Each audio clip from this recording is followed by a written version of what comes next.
Hello, my name is Peter Parfitt. Welcome to the New Brit Workshop. I had an idea not so long ago to show you some of the background work that goes into the making of my videos, but then I sort of put it on the back burner until I received a message from Stan Crenshaw who said, could I do another workshop tour? I don't really want to do a workshop tour as such, so I thought I'd amalgamate the two ideas and give you an idea of some of the stuff you don't normally see. And I've just been resawing this fairly hefty lump of beech, ready for a video that I'll be making shortly about the new Festool domino connection system. And that's that piece done. It'll be a sort of pretend bed leg or something like that in my demonstration of the domino connection system. Now you can see my very slightly convoluted arrangements for keeping the hose here out of the way that passes through when I'm thicknessing. And it works pretty reasonably well. And most of the time I can just hang something off here.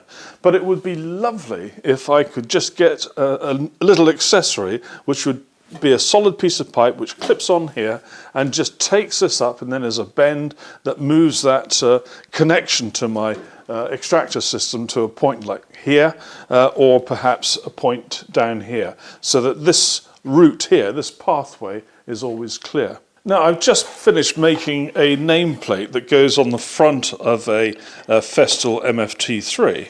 Like so, and it's for a very good friend of mine. And at the same time, I've noticed there's been a lot of discussion about how to fit extension tables onto the MFT3, which I have here.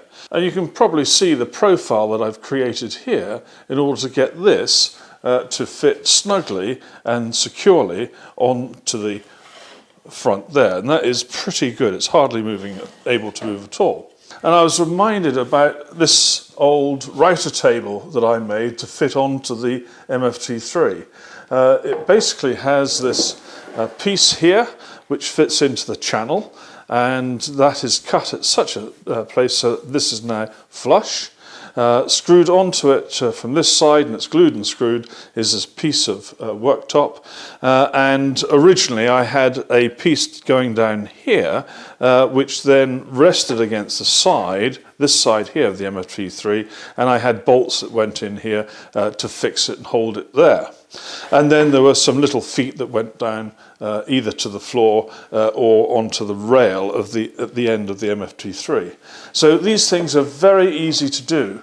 And the angle that you've got here of that V is a right angle. And all you've got to do is to get a piece of stock which is sufficiently wide enough here, put a V groove on it, offer it up to your MFT3, and then cut it off down here so it then ends up flush with the MFT3, and then put your piece of worktop or whatever onto the edge. And that's it. So you can extend the MFT3 very easily. You can probably see that this piece of wood at the back here, and in fact it goes the whole width here, is a piece of oak, and this piece underneath here is a piece of mahogany. Yet the rest of the wood here and at the front is lace wood.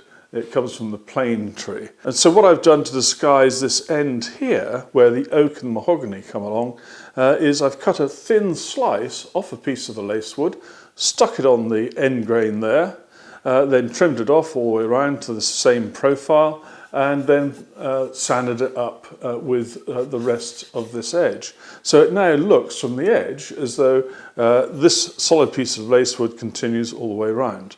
And on the top here, I also put a thin veneer, slightly thicker. This one's about 3 millimeters thick.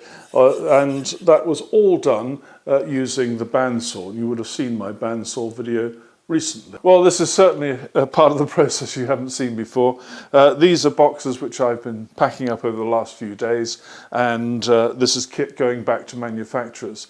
Now, this is likely to leave here either in the next couple of days, certainly this week, and it sits here until it gets collected. Now, it's a nuisance sometimes because a big pile like this takes up a lot of space, and I've got other work to do.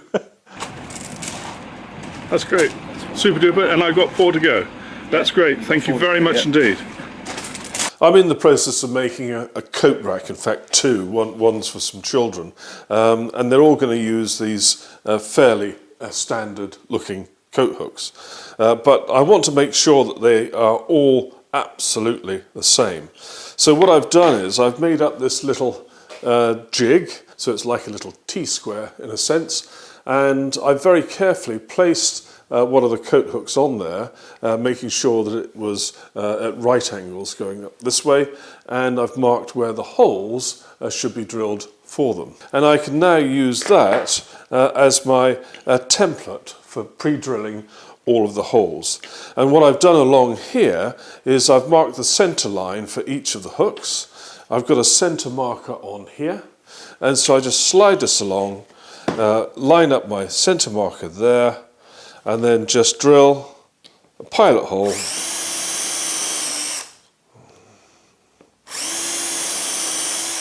and that's that, done. And I do that all the way along, and I've then got even if they're at a slight angle, they're all going to be at a slight angle, but I hope not. And if ever you needed convincing about building your workbenches with a common height, then this is an example of how useful it can be.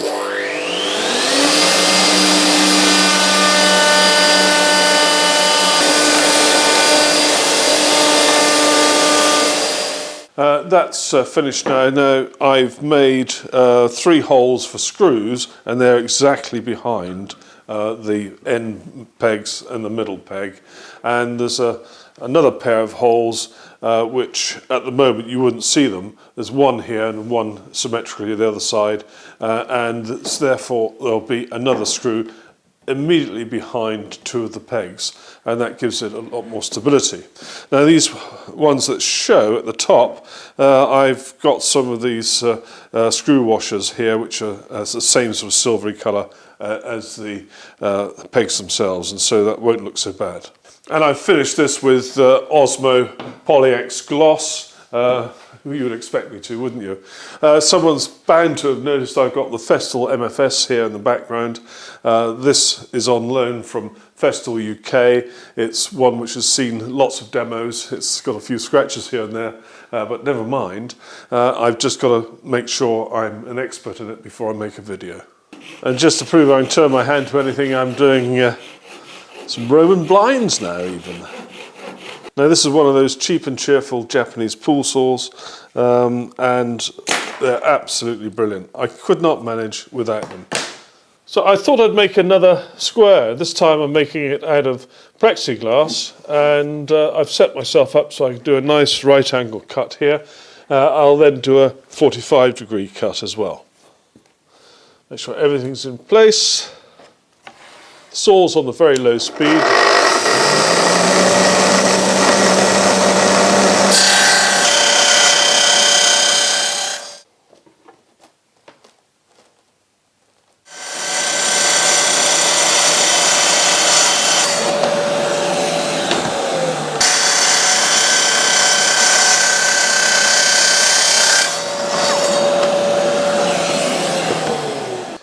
Well, that one fits perfectly there, and I expect this one to do exactly the same, and that's spot on. Now I'm going to make some holes in this, and I'm going to do that on the CNC, and in order to do that I've had to buy a new cutter, and I wanted a spiral upcut cutter with a 1/4-inch shaft and a 3mm diameter cutting tip. And when I googled, it came up with the Wealden Tool Company here in the UK.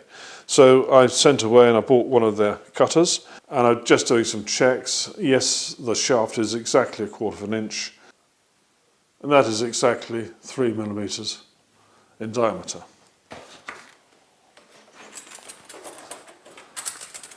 After seeing my bandsaw video, experts have said to me, oh, you must try a new bandsaw blade we've got, and tell us what you think. So I'm just about to do some ripping of some wood, and this is the Axmans of 508 350 blade. It's 4 teeth per inch, and obviously that part number is the specific length of blade for this machine.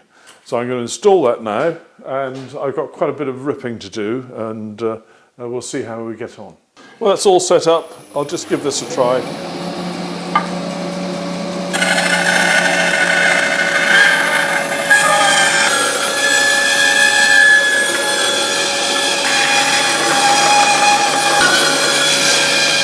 Right, and I'll now try this piece of mahogany. Well, that was pretty quick, and that finishes pretty good. Just one quick skim through the planer and that'll be good to go.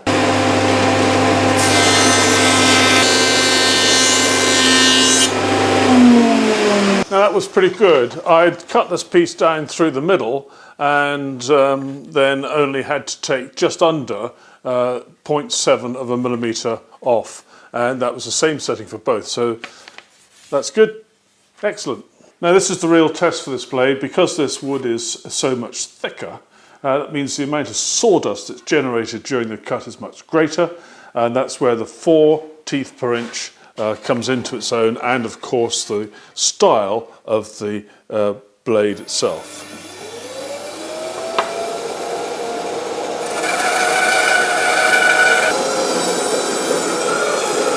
Now that is absolutely super duper. That's a really nice parallel cut, and so it's so good. I'm going to try a slightly thinner one next. Now this piece of wood is 9 millimeters across, and I'm going to cut it down the middle.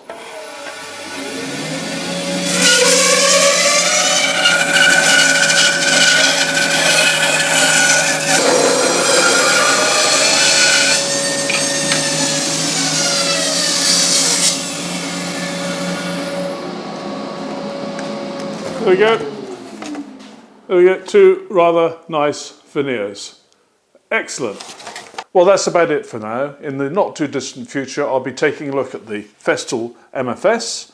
I'll also be covering some details about the different blades you can use in your Festool track saws, and I'll be looking at the TSC 55, and that is the battery operated track saw from Festool. Thank you very much for watching. Take care. Bye bye.